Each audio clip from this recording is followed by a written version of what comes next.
The CBS Radio Mystery Theater presents...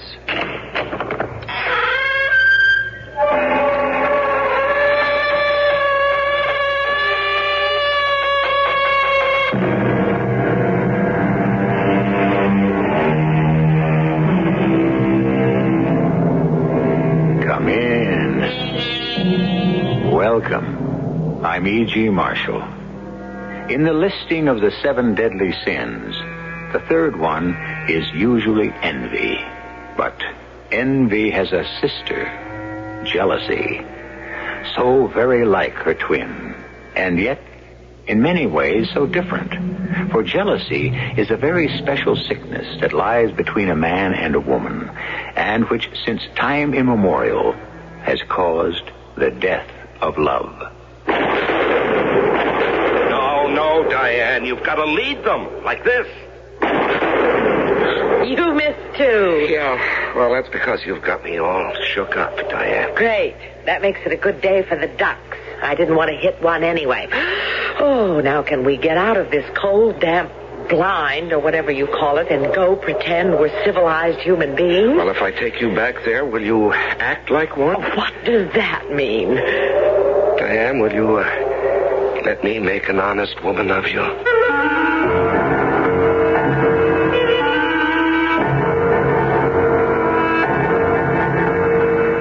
Our mystery drama, The Eighth Deadly Sin, was written especially for the Mystery Theater by Ian Martin and stars Patricia Elliott and Larry Haynes. It is sponsored in part by Buick Motor Division and Contact, the 12-hour cold capsule. I'll be back shortly with Act One. It is a magic moment.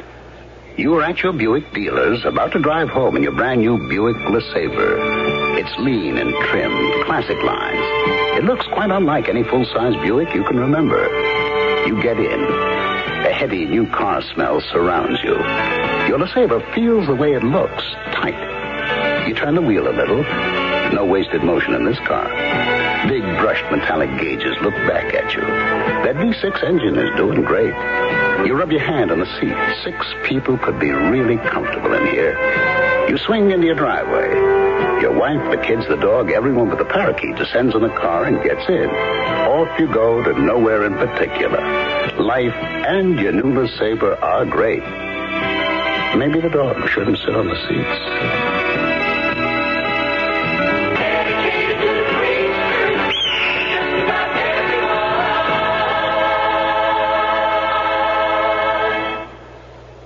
Want to ride the road to adventure? Then tune in the General Mills Radio Adventure Theater this Saturday and Sunday. I'm Tom Bosley, your host. And here's a scene from one of this weekend's hour-long dramas. You and your children will surely enjoy it. You are both prisoners of war. What war? We don't even live on this planet. You lie. Honest, my buddy and I, we're space cadets on a survival test. Would you have us believe that you fell from the sky? Well, as a matter of fact, that's sort of what we did.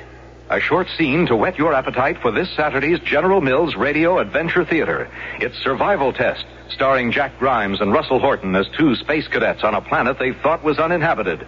On Sunday, Christopher Tabori stars in Jason and the Golden Fleece, the tale of a young boy's quest for a throne. Enjoy them this Saturday and Sunday on the General Mills Radio Adventure Theater with host Tom Bosley over the station you're listening to now.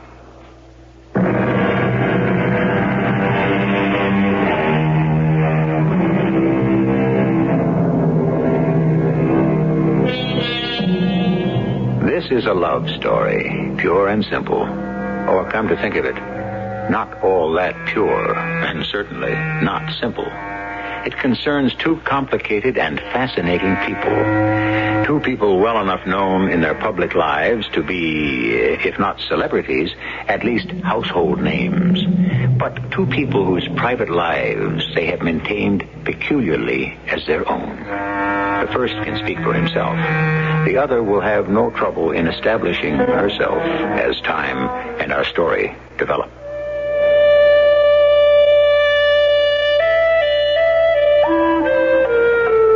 The name is Gary Winter. By profession a writer, by persuasion a wanderer, both of which I work at hard, or did some 1,000,000 years ago. Let me be exact. Some 3 months, 3 weeks, 3 days, and 17 hours ago, I heard the whispering rustle of a taffeta skirt behind me, turned my head, and lost myself forever. On a woman. One woman. A certain woman to the world. But to me, my woman. What makes your eyes so big, Mr. Wolf? You? I plan to gobble you up. You might have trouble digesting me. Yeah, but what a way to die. But why do you have to die? For love? That isn't only outdated, it's antediluvian. You mean there's a chance for me? I mean that nothing bores me more than small talk. Excuse me. Why should I, since I feel the same? You have an urge to say something profound? Yeah. Why don't you and I get out of here?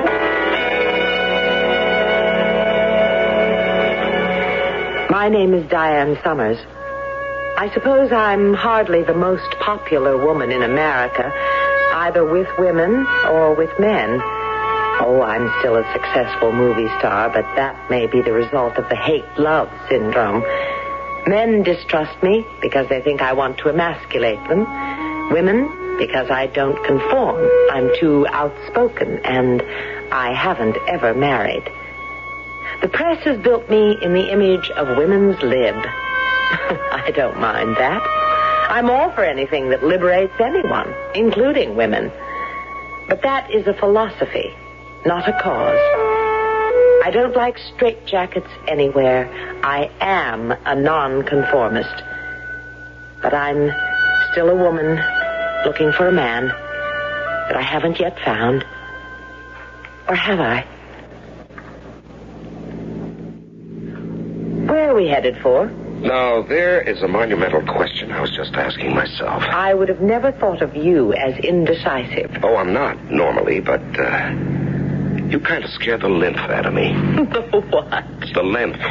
One of the body's 3 most important fluids. Blood being the first. Right. But I don't scare that out of you. No, lady. You just make that boil. I make a lot of people's blood boil. Mostly for one reason. Just one reason for me. Excuse me. This is where we turn. Turn what? Into my garage.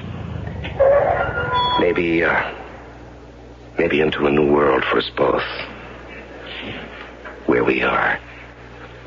Not alone anymore. The way it began, Gary and me. When we met, I knew who I was, or thought I did. I know Gary was sure. He knew who he was, as I had from the first time he spoke to me, the top byline in world coverage. Wherever the action was, that's where you'd find Gary Winter. And the man could write like a dream. There was no question we were made for each other. Or to destroy each other. The only question was, which was it going to be? No, Diane. You've got to lead them like this. You missed too. Yeah. Now, that's because you have me all shook. Great. That makes it a good day for the ducks. I didn't want to hit one anyway. Oh, can we get out of this cold, damp blind, or whatever you call it, and go pretend we're civilized human beings? Well, if I take you back there, will you act like one? Why? Isn't it time we were married? Not really. Who says? You? You want to be married. No, I didn't say that. You didn't have to. Diane, I'm going away on this African story, and Lord knows when I'll be back, or if. You'll be back, lover. You are indestructible. Oh, no, I'm not indestructible. Nobody is when the bullet with your name on it finds you. No, I'd like to buy a little piece of immortality. We haven't much time left for that, I mean you, darling. That's all I need. Something to leave whatever is left over of me. I must say, this is the most lugubrious proposal I've ever listened to. Well, it would be if I really thought for a moment I wouldn't turn up again. Hey, listen. Would you like to go with me? Oh, sure. And break all the contracts I've already signed. Well, why do you have to be famous? Would you love me if I was obscure and ugly? No, that is not the point. It took me long enough to find you. I don't want to go a continent away not knowing whether or not by the time I get back I may have lost you again. Now we're down to basics. Well, why not us like anyone else? Maybe because I'm scared. I don't know if I'm ready. I'd ask an awful lot, Gary. I have an awful lot to give. But it doesn't make much sense for us right now. Maybe after you've finished covering your African story and I complete my picture in Italy, we've only known each other a month. Give us time before we make a commitment. I've already made mine. I'm not ready yet. If you'll ever be. Okay? If that's the way you want it. So, Gary went to Africa and I went to Rome. It wasn't exactly a goodbye, just slow death. There were some letters at first, and then they petered out. Like our affair. Perhaps just as well. So I finished the picture and accepted a 2-week engagement at the Café Louvois in Monte Carlo, where I could sing sad songs and have a love affair safely with every man. Well, I tried to wipe Gary Winter from my mind.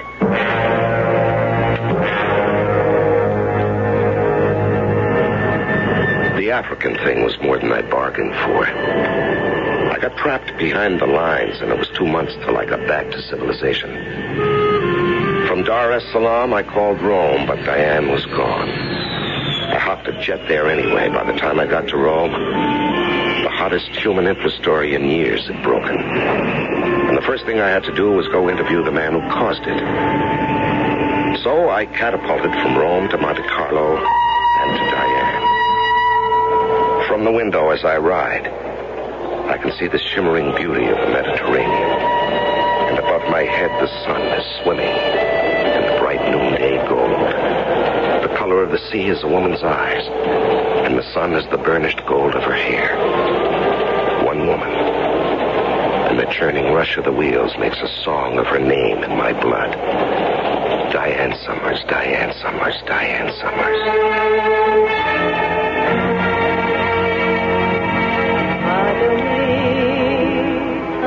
And tonight I'm sitting at the bar at the Casino Louvois in Monte Carlo, listening to Diane sing. Suddenly I can't bear to share her with the entranced crowd. I leave my drink untouched and thread my way through the tables and backstage.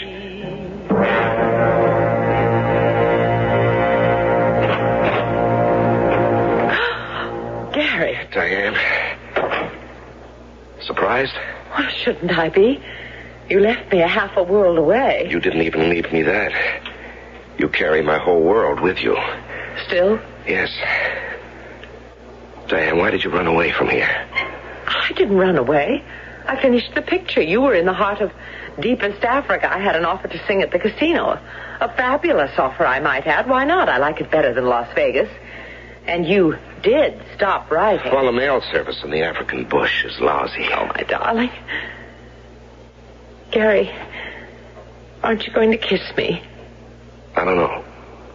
What's wrong? Nothing. Everything. No, for 24 hours. Ever since I heard your name again and found out where you were, I've waited for this very moment. A schoolboy at his first exam, an explosion about to happen. And now it's here. Yes, Gary. It's here. It's real. It's happened. Oh, Gary, how long can you keep a girl waiting? This long. I think perhaps I want to sit down. Me too. You know, as soon as I got back to civilization, I called you in Rome. No answer from your apartment. I tried to reach the producer, the set. Nothing. Well, the movie was all locked up and in the can. You know how everyone disappears once it's over? Yes, I know. I called my paper in the States. They said they'd track you down. But first, There was this assignment they wanted me to cover as long as I was in Italy, and once I talked to the guy, I didn't have to find you anymore. He told me where you were. Diane, were you trying to hide from me? Hardly. With my name in lights 3 feet high in front of the casino. Well, why didn't you leave word for me? I just didn't think of it. I see. Why did you stop writing? Because I thought you had. You sure? What else? Another man. Or men. Oh, now that's childish. Well, I'd still like the answer. Why do you always have to question everything? Because I'm a writer, maybe. Why do you hate answers? Maybe because I'm a woman. Or because you have a guilty conscience. Guilty? Guilty of what? Because there was another man, at least one. Where did you get that information? Now, why should I hide anything from you? In jail, beloved. Jail? Yes, in a way, you put me there. In search of a man who today is front-page news all over Italy. A man named Francesco Coretti. Francesco? Yes. Now, come on, Diane. Don't act surprised. You know him better than I do. Perhaps. Diane, tell me, what happened here in Monte Carlo between... Oh, Gary, really? Do you always have to probe? I don't feel like talking about Coretti tonight. I'm tired. Can't it wait for tomorrow? Yeah, I guess. Like almost everything else about us, it always has to wait for tomorrow.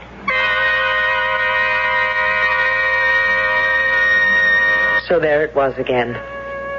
In the brightest moment of reunion, the flaw revealed, the wound open. The thing that stands between Gary and me always. Trust. Belief, whatever you want to call it, the basis of any commitment, because every woman's instinct told me that what had passed between Francesco Coretti and me, he could never understand.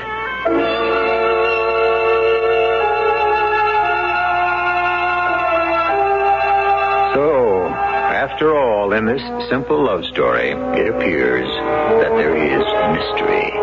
And why not? After all, what mysteries are deeper and more complex than those that lie buried in the human heart? I shall return shortly with Act 2.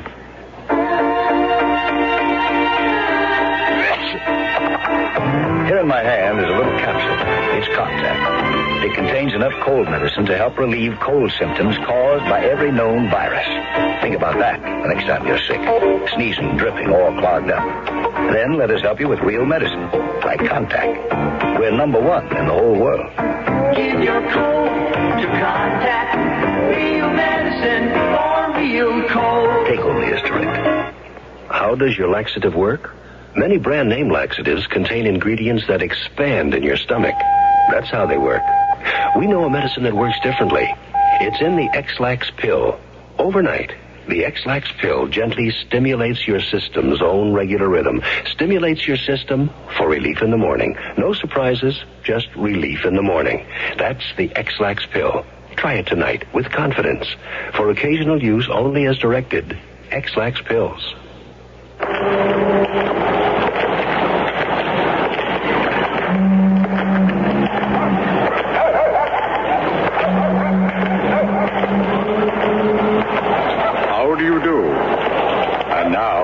Tale of what happened when last I walked these streets. Oh, dear. Oh, dear. Oh, what's the matter? May I help you, madam? I'm the man from the Better Business Bureau, helping consumers with their problems. Maybe you have one. Maybe you can help me. I have so many bills. I don't know how to pay them. I'm afraid to answer the phone. What am I going to do? Now, don't be afraid of the phone. Use it. Call the people who are dunning you.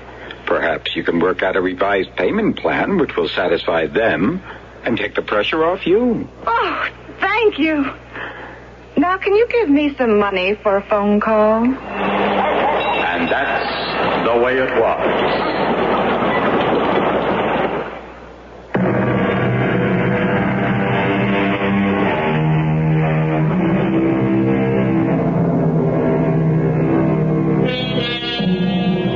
Francesco Coretti, on the front pages of every newspaper in Italy. If I told you that he is the idol of every flower girl, teenager, middle-aged matron, to say nothing of a large cross-section of the male population, what would you guess? An Italian Elton John? An Etruscan John Denver? None of these. What makes him a national headline? We'll have to go back to our story for that. And Diane Summers. It is morning now, and Gary and I ride sun-drenched in a fiacre, while a sleepy driver and a resigned horse draws us up along the heights above the Mediterranean. It's a beguiling view. Yes. And you are a beguiling woman. Am I? Now, no false modesty, please. You know what you are. I'm the one who doesn't quite know. Can't you take anything at face value, Gary? I don't know. I'd like to know more about Francesco Coretti and you. Didn't he tell you? Some. I'd like to know the rest. Must you know a woman's every secret, Gary? Yours. Would you? Really? My sordid affair with Francesco? Very well. Here's a young man, a nobody, really a nothing, who is a diamond courier. He's on his way to Rome with a pouch full of diamonds in his pocket, worth 3 million francs. He also has an idea, or an obsession, or call it what you will, in his head, that he has a system to break the roulette wheel. So he stops in Monte Carlo. But the system backfires, and he gambles it all away. Right? Right. Wrong. Oh. Wrong, Gary. Foolish. But under the circumstances, a little magnificent. What do you mean, magnificent? Well, why am I telling this story? You're the one who went after it. I liked his story. Liked it so much, I went to find out more. I talked to Francesco for an hour. He didn't know when he gave himself up that the money had been returned. There is nothing to tell, senor. I am a thief. I stole. I wish to be punished. Okay, but why? Why did you steal? Why do men do many strange things? For the last 5 years, I have traveled for the firm I work for to Monte Carlo to buy diamonds. Diamonds in Monte Carlo? You must understand the fever of the wheel, senor. Rings, necklaces, bracelets are pawned for a fraction of their value to try to make up for lost money. I buy them for a slightly larger fraction, only to bring them back to Rome. I should know the fever of the wheel too well, but like everyone else, I watch and I think I have a system. All those years I have wanted to try it. This time, before I used the money to buy the diamonds, I could not resist. And you used your firm's money to gamble? At first, it was only what I could pay back from my savings. If I lost, too bad. And then the fever was on me, and I used for the first time what was not mine. I would pay it back with my winnings. But the wheel refused to smile, so the next night, the second night, I came back to the wheel, and it took all the money till I was penniless. Oh, my. Now, why did you do such a stupid thing? I had my reasons, but it no longer matters. The first only was important. But you'd resisted all these years. Why this time? I will not say. Don't you realize what a story you are? The whole country is buzzing. Walk out in the street and 1,000 dark-eyed beauties would marry you tomorrow. You are one with the heroes who become immortal lovers. Of course, there's the answer. A woman. There has to be a woman. That's what you meant by the first, huh? No, of course, a woman. Now, why didn't I see that from the beginning? Now, tell me, what was she like? Oh, she... Come on now, just between us, Francesco. You want to talk about her? What was she like, huh? Oh, senor, how could I say? Have you been in the north of Italy, where our women are blonde and their skin shines as if it had been washed in the sunlight? You take all of those women, distill one who is the essence, and they would be drab compared to... I can remember her scent, sharp and yet sweet as the lemon trees which cling to the hills where I come from. I remember it faint and not to be forgot. This was such a woman. Yeah, I can understand. There's such a woman in my life. What is her name? That doesn't matter, Diane, as it happens. But what I... Diane? Yeah. The Signorina Diane Summers, no? You know... You know Diane? You know where she is? I knew her. And when I did, it was at the Casino Roi in Monte Carlo. How did you know her? Because she was singing there. It was there I went to listen and to gamble for her love. Oh, Signor, do you mind that? Yeah, you're darn right I do, but that doesn't matter for the moment. Is that where she is? Is she still there? I think so. Do you know what, man? I love you. Because through me you have found the Signorina. Or what else? So now you can leave. No, not yet, Buster. Now we've opened the gates, let's see what comes out. Come on now, tell me about Diane. Perhaps now I can. Now we are simpatico. I am a small man, Signor. Oh, not in stature, perhaps, but in life. I came to Monte Carlo with the money to buy the diamonds. That one night I went to the Casino Roi, a little thing, you understand? Mm-hmm. And there was Diane. The club was crowded as she sang, but for me, she sang to me, alone, see? After that, I sent her flowers, notes, telephoned, and all were unanswered. I was... How can I say it? How can I make anyone understand it? Everything was lost for love of her. All right, you don't have to lay it out for me. So when I could not seem to win her, all the time the wheel was spinning, saying, win with me, as you know you can, win with me, and you can have anything you want, even her, Francesco, even her. I should have been concentrating on the game, but somehow I was more conscious that far off she was talking to the owner of the casino, Bragiotto. And I felt that she was talking only of me. It's an intense pleasure to have you here at the gaming room, Signorina. I'm happy to please you, Signor Bragiotto. Always. I wish that were as sincere as it sounds. But it is. After all, you are my employer. Which gives me special privilege. Of course. No. You're making fun of me. All right, I deserve it. I am clumsy with words. I could wish that our relationship were more, intimate. You mean you would like it if we were friends? Yeah. And on that basis... Good. Then as one friend to another, I am interested in the young man who has been losing so heavily these past few days. The one at the center table. Yeah. His name is Coretti, I believe. Non importante. Rich? He has money. And, of course, that is all you care about him. What would you, Signorina? It's my business. The money. Is it his own? That, Signorina, is his business. What else did I expect you to say? Sorry. He seems to have lost again. He's leaving the table. Yes, for the balcony. Excuse me, but perhaps I'd better... Let me take over for you and make the gesture of friendship, Signor Bragiotto. They say that misery loves company. You always win. At the table, perhaps, at games of chance. I think what I need is a breath of fresh air. Excuse me? Signor. Huh?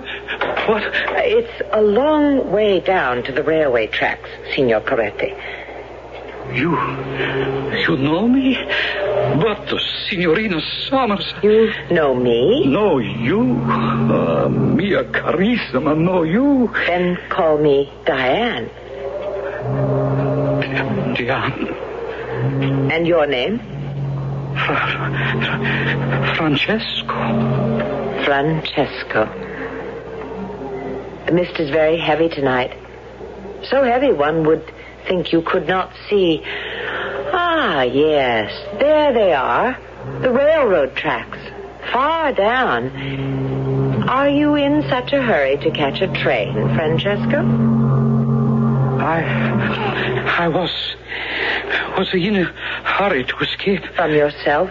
Yes, if you wish it from myself. That's not the way. The only way, when life, honor, hope, everything is gone. I don't think so. A man can always hope. For what? Fulfillment. excitement in living, the desire to go on, a future with a woman. A woman?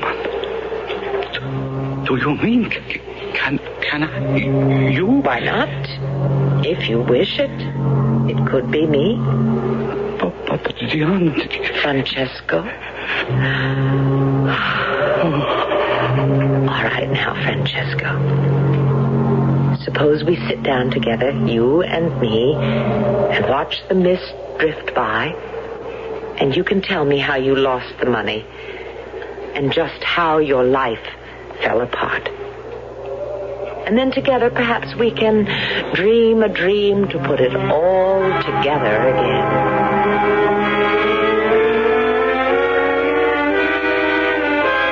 And suddenly, I had to pour out my whole sad story, and she listened and smiled softly and washed away my tears as tenderly as only my mother did a long time ago. And I thought how near I had been to death, and how close I was to heaven that moment. And I remembered, as I shall remember all my life, that one kiss. So I listened, and I came back to Rome, and I gave myself up. Today, I am a very important personality because I insist on being polished. No, I am not worth that. But she, Santissimo, Santissimo. Signor Coretti, I don't know what to say. You think, she's really in love with you? Signor Winter, that is a miracle in which no man would dare to believe. Diane, was it you who returned the money for him? Of course, my beloved inquiring reporter. I was the culprit. I returned the money. But why? Why? Oh, perhaps a little for love. Love? Oh, come on, Diane. You can't be telling me that you could love this nobody, this idiotic male Elsie Dinsmore. A nobody, yes. Idiotic, of course. But oh, what a romantic gesture he made. What woman could resist him? Maybe it was just a maternal instinct. Tell me, just how did you bring off this really impossible trick? Trick? Yeah. How did you create 3 million francs out of midair and return the money that was stolen? Ah, that was easy. Remember Gino? Who? A man, darling. They do have their uses every now and then. No, we are not going to meet all the men in Diane's life. There are limits of time and space. But we are heading for the answer to some questions. And perhaps some answers that Gary would prefer not to have. If you'll rejoin me shortly for Act 3. Right now, Goodyear is cutting the deck and dealing. It's your chance to get a super low price on a Goodyear lube job and oil change. Here's the deal. Get a complete chassis lubrication and an oil change with up to 5 quarts of 10W30 oil for $4.88 at your nearby Goodyear service stores. Come on in. Goodyear. It's the only game in town.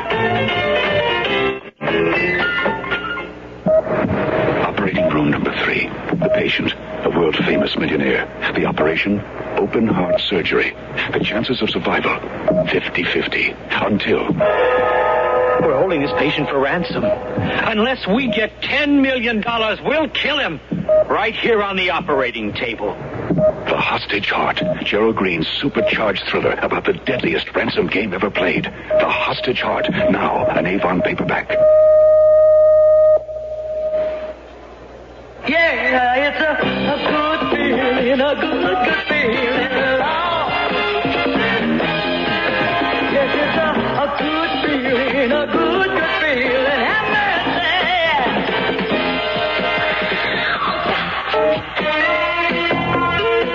Hi, this is Lola Falana. You know, the minimum wage is $2.30 an hour for most non-farm workers. If you're not being paid the minimum wage and you think you should be, then call the nearest wage and hour office today. message has been brought to you as a public service by the U.S. Department of Labor and this station.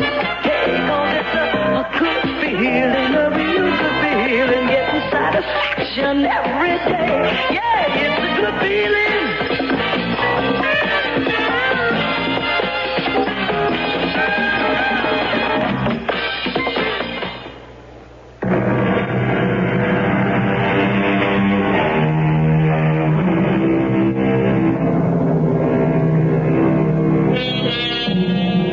On that headland, magical in the late morning sunlight, warm in the fiacre under a blanket, Diane and Gary should be lovers re-met and be lost in each other. But instead, there are things still unexplained that lie between them like a sword. First one man, Francesco, and now another, the manager of the casino, Gino Braghetti. With a sigh, Diane must explain him, too. And he will not be so easy. How does Gino get into this picture? He runs the casino. So? So that's where Francesco lost the money. Gino was the only one who could pay it back. Oh, sure, great. All you did was ask him to. Well, not exactly. You see, after Francesco left me on the balcony, I sat for a long time watching the mist eddy in the lights of the casino. I thought of what Francesco had done and how wrong it was, and I thought of what I had sent him off to do and how right it was. Or was it? What I really thought to myself on that balcony was how dangerous it is for any of us to play God at any time. And I tried to think of what I could do to correct a silly mistake by an otherwise fine young man. I went back into the gaming room to find Gino. Ah, Signorina Dion. Was concerned over you. It's a bad night to be out on the balcony. The young man, Coretti? If I had not gone out on the balcony when I did, well, the money he lost was not his to lose. It's like war, too bad. Did you know? He had a certain air. No, of course not. Suspect, perhaps. What difference? He came from nowhere, and that's exactly where he'd made his appointment for the future. Nowhere. That isn't exactly true, but it changes little, except... Have you no pity? Where gambling is concerned, only percentages, Signorina. I see. I wonder, Signor, can you conceive of a gamble in which the odds are even? Yeah, possibly. But even then it would be defeated by the unknown factor. Which is? The human one. For example? Well, in a game with you, Signorina, I might be afraid to accept even odds, remembering the human factor. I find you so persuasive, I'm afraid you might tempt fate in the same way. Meaning you wouldn't risk a game with me? Well, that, of course, would depend on the stakes. How about for all the money young Coretti lost? One game. Win all, lose all. I think by all odds this must be a private game. Will the Signorina be kind enough to follow me? This is a small private room for games of no limit. Will you enter? Thank you. It's singularly well appointed for its purpose. Parlor, bath, bedroom, and bar. If I serve you some wine or a drink? Not yet, if ever. Let's consummate our wager first. Oh, by all means.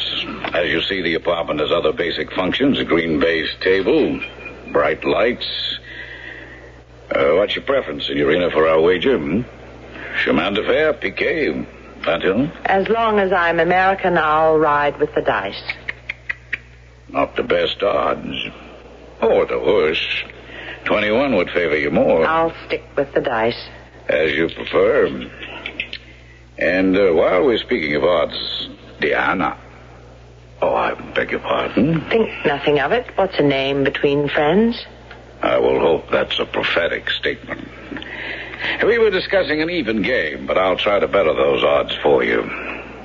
The dice are yours. You're most gracious, Signor.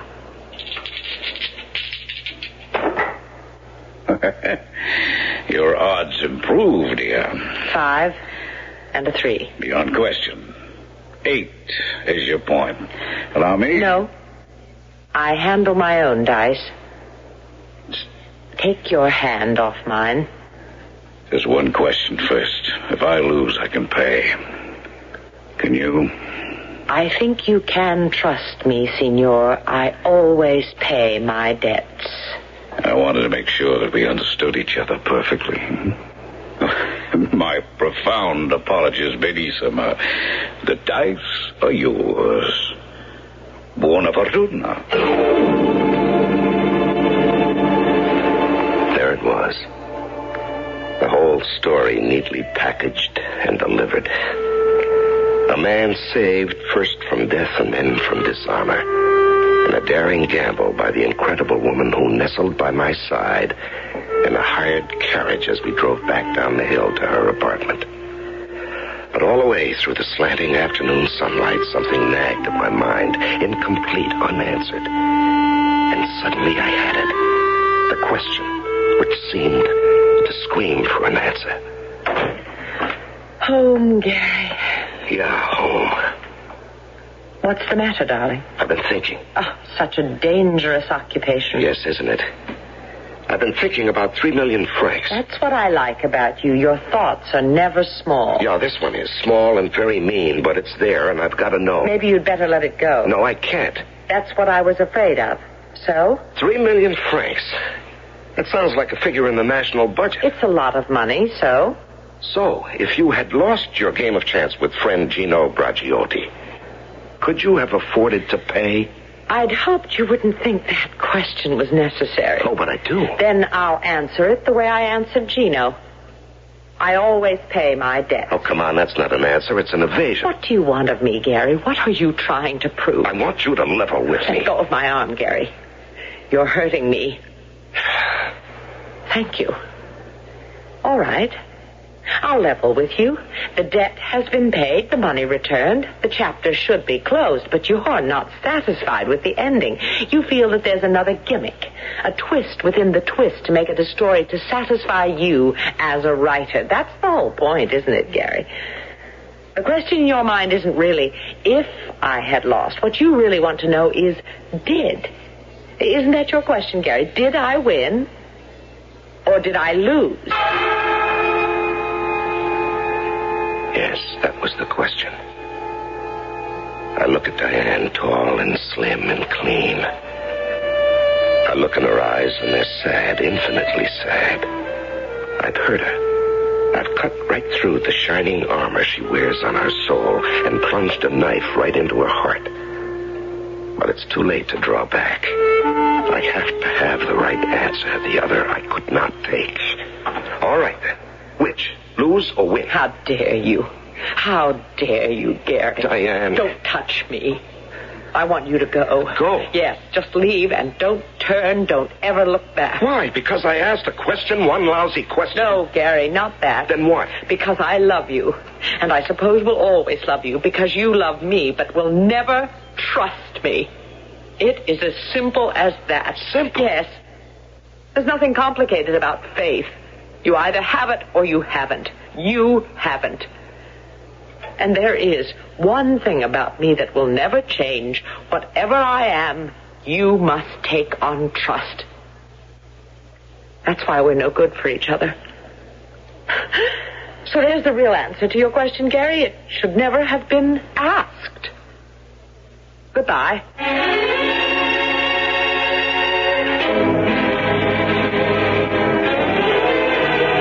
Where does an animal run when it's hurt? I had to drown the pieces of a dream. In the bottom of every glass, Diane's eyes hurt and accusing. In the mirrors behind the bartenders, 1,000 memories. In the smoke that fogged each bar, a picture of Diane. I stood up so suddenly that the bar stool went crashing to the floor. I didn't notice it, or the startled people, or the grim-faced bartender bearing down on me. Because suddenly I had faith again, because I knew. In the cab to the casino, it was all clear. Sure, I knew how Diane threw money around, was always broke. But there were always her jewels. I mean, who thinks of a woman wearing tens of thousands of dollars worth of jewelry? But Diane did. What you looked at wasn't fake. Like everything else about her, it was real.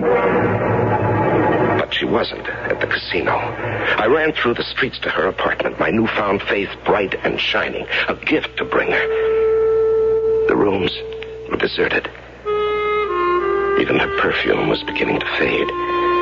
Just one thing was there, a note on the rug inside the door. I thought it was for me, and so I opened it. But listen to Diane. Last night, I gambled and lost. The stakes were high, but on my side meant little. It was only money. May I hope that you are not gone forever. If you return, I can only hope that our game is not ended. Signed, Gino. So here I am alone in Monte Carlo, with no one to blame but myself. What is there left but to go join Gino, losers weepers? Rien va plus. You're out of credit, senor. Yeah, that makes two of us. I ought to belt you one. Because you're a loser? No, not at the tables, with Diane. Oh? We are comrades in misfortune. Now, what the devil does that mean? Now, don't get violent again. I only meant that we both, well, what should I say, have loved and lost. You mean that? Why would I lie? What would I gain? So, senor, you see, the house doesn't always win. So now I'm on the terrace looking down through the mist at the twisted ribbons of the railroad below. And perhaps I feel very much as Francesco did in his moment of truth. What I feel is very, very humble. Were you thinking of jumping, Gary? What? Diane. I had to come back. Were you? Thinking of jumping? Yes. No, not for a moment. I was wondering how I could find my way back to you. That's what I thought. Until suddenly I was here. Do you mean you want to take a chance on us? I'm here. Yeah, but I'm possessive, difficult, and obviously stuffed to the eyes with male hormones. I'm quick to resent, independent, and quite frequently insufferable, but I love you. And I'm a gambler. What are you gambling on this time? Nothing. Not a thing. I'm just betting that you and I don't have to gamble on anything for the rest of our lives, except each other. Diane, you just won the parlay of all time.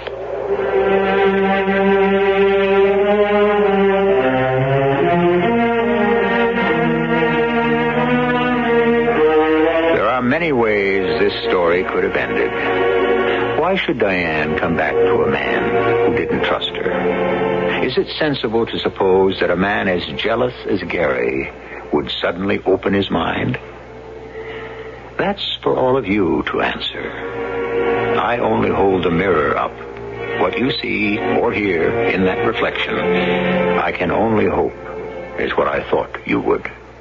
I shall return shortly. We know a mover who knows about moving. We're going to a new hometown. He cares about the treasures he's packing. With Allied Van Lines, we're safe and sound. Allied Van Lines, our people care. More families choose us to get them there. Moving with Allied Van Lines, the most trusted in the world. I'm Jack Shang, president of Allied Van Lines. I want you to know that all of the people at Allied have made a personal commitment to make your move go smoothly. Our moving counselors, packers, van foremen, and agents are proud that more families choose Allied than any other mover. They're dedicated and committed to doing the best possible job for you. Allied Van Lines, our people care. More families choose us to get them there. Moving with Allied Van Lines, the most trusted in the world. See the yellow pages for the Allied Van Lines agent near you. Hey there. It's spring. It's time to put on a happy yard. And the best way to do that is with big savings on lawn and garden tools from True Temper. Swing into spring and summer. Put on a happy yard. True Temper's got your number. It's really not that hard. If it's time to prune the plantings around your home, get the True Temper Rocket Pruner. It has a natural cutting angle that reduces wrist fatigue and cuts quickly.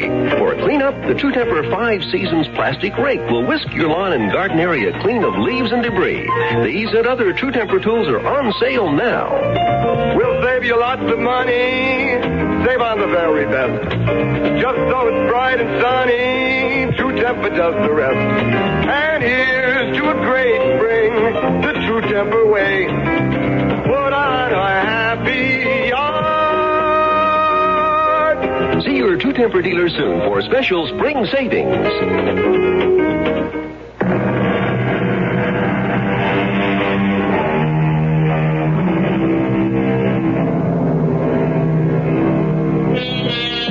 The story of jealousy is as old as time. From Lilith, Adam's fabled first wife, who, for jealousy of Eve, became the serpent who passed the fatal knowledge that drove them out of Eden, through Othello, who killed his love Desdemona for jealousy, down to today, where someone in every morning paper is a story of jealousy and the destruction it causes. Almost every story of jealousy ends tragically. I thought, for once, we should have one with a happy ending. Our cast included Patricia Elliott, Larry Haynes, and Ian Martin. The entire production was under the direction of Hyman Brown. Radio Mystery Theater was sponsored in part by X-Lax. This is E.G. Marshall inviting you to return to our Mystery Theater for another adventure in the macabre. Until next time, pleasant dreams.